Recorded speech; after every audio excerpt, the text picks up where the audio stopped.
Japan is known for being a stressful country in general, but what exactly makes it stressful? That's what we're going to talk about today. I'm Naka, this is Japatonic, and today we'll discuss work culture and the country's unwritten rules, which make it stressful. It's just that Japan is a very demanding country. I mean, basically it's the work system that makes life stressful for people, for each one of us who live here. In my case, since I don't belong to the Japanese work system, I don't live stressed out. I have a different kind of stress. But the average stress level that typical office workers have, well, you know, Tokyo is a very administrative city as well as a commercial one. And the fact is that you can, for example, if you work in commerce, you have some freedom, maybe in terms of image, okay? You might be able to have colored hair since it's eye-catching, especially if you work in fashion or retail. But if you work in an office, you don't have that freedom. If you work in an office, you have to have, if you're a man, your haircut, be clean-shaven, black hair, and women also have to have black hair, maybe at most brown. And they have a bit of stress from the lack of freedom in their appearance, right? From not being able to have tattoos either.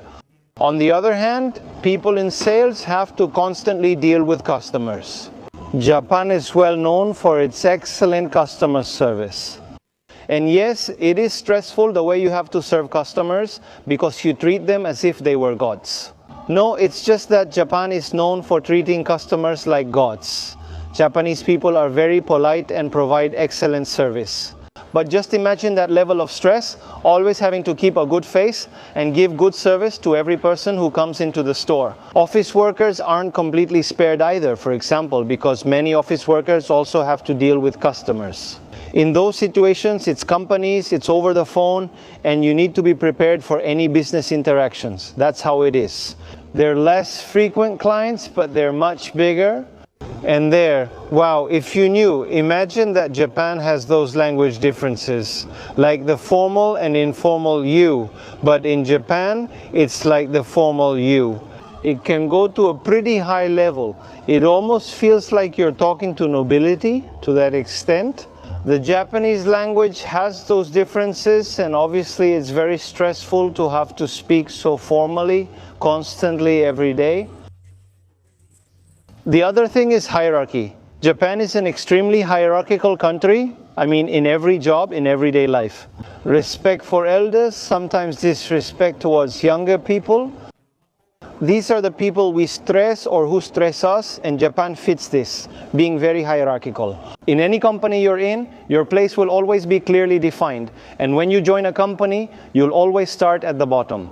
Even if you have a slightly higher position than the others when you join, still you must respect those who already know and understand the company. Even if you're in a somewhat high position, and of course you'll probably get there quickly, you shouldn't change your attitude.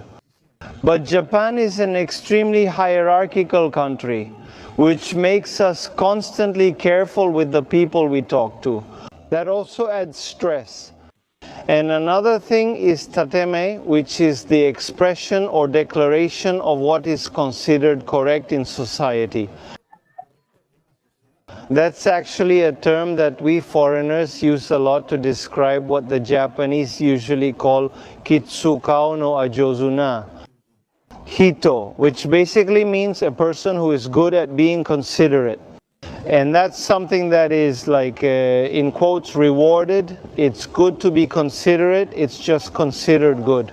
The term tateme is more like a facade, not like being kind or considerate. But sometimes it can be fake, like it can just be out of obligation. For example, it's very common for Japanese people to be considerate with a foreigner because the foreigner says konnichiwa and the Japanese person says, oh, you're so good at speaking Japanese, even though that's the only word they know and they say it with a bad accent. Since they understood, they say very good, which could be kitsukao. For a Japanese person, being considerate means kitsukai, or in other words, tateme. It's something extremely naturalized in Japanese society.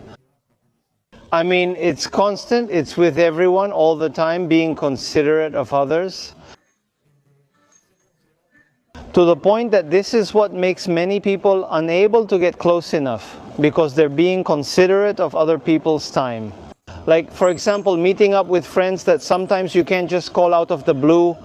Well, I've talked about this in the video about how hard it is to make friends in Japan, that because you're being considerate, you don't call a friend. On a night from one day to the next, just because you're free, because you might inconvenience the other person, you might put them in a situation where they have to say no, and then for next time. It might be hard to want to invite them again because last time they said no, and that's how it is. It becomes a vicious cycle of people not seeing each other, right? Punctuality, yes. Well, people say punctuality is good, but what's stressful about it? Punctuality is the level of commitment that Japanese people have with everything. I mean at work, just like in everyday life. When you meet up with me, with friends, you try to be punctual. That's the only time it can be forgiven. Arriving late isn't good, especially with people you rarely see or don't fully trust. You really can't be late with them. When it comes to famous dates, you always need to arrive early, right? And at work, you always have to arrive at least 5 minutes early. It doesn't matter what the starting time is, it doesn't matter what time everyone has to meet or be somewhere, but you always have to arrive 5 minutes early. And usually being late isn't forgiven. I mean, you start losing points. That's why punctuality is a pretty important factor in the general stress that exists in the country, because everyone has to comply. At that moment, you have to measure absolutely everything to make sure you don't arrive late. Checking the time is super, super, super important. The coldness of the Japanese is that obviously due to the lack of warmth, it's not the same quality of life as being with people from whom you can receive a bit more affection. You can't truly sense or feel others' affection. But look, it's a bit unfair for me to generalize like that too, because on the one hand, as a curiosity, I saw the other day a survey where people from all over the country were asked which people they hate the most in Japan according to prefecture. Half of Japan disliked Tokyo and its people, while the other half disliked people from Osaka. There were a few scattered here and there, mainly because of Tokyo and Osaka. They would be the people with the largest population, and the bigger the city, the colder the people tend to be. Because of course, when it's a small town where only 5 people live, of course they know each other, they look out for each other. There's a well-built community, but in a building where 2,000 people live, you don't even care who your neighbor is. That's why people from big cities also have a reputation for being cold. And the fact is that in general, people don't like them very much. People from Tokyo, because of course people from Tokyo are the coldest. They're the ones least interested in socializing, in making friends with strangers. Because of course, if you go to rural areas in other places, you go out for a drink around there. And people are a bit more open to conversation than people from Osaka. They have a reputation for being warmer. But, well, maybe a lot of people might not like them because they can be a bit too loose compared to the Japanese standard, reading the air. This is one of the most complicated, normalized, unwritten rules among Japanese people, and even they can struggle with it. Many times reading the air basically means reading the atmosphere, like sensing the mood, understanding the vibes of the place or the situation, and understanding that in an uncomfortable situation, there are certain things we probably shouldn't say or do, or not necessarily just in uncomfortable situations. But let's see, to give an example, a really easy one is, for example, I'm with my partner and a friend, and at some point we say, well, I think we're tired and maybe we'll go somewhere else, I don't know.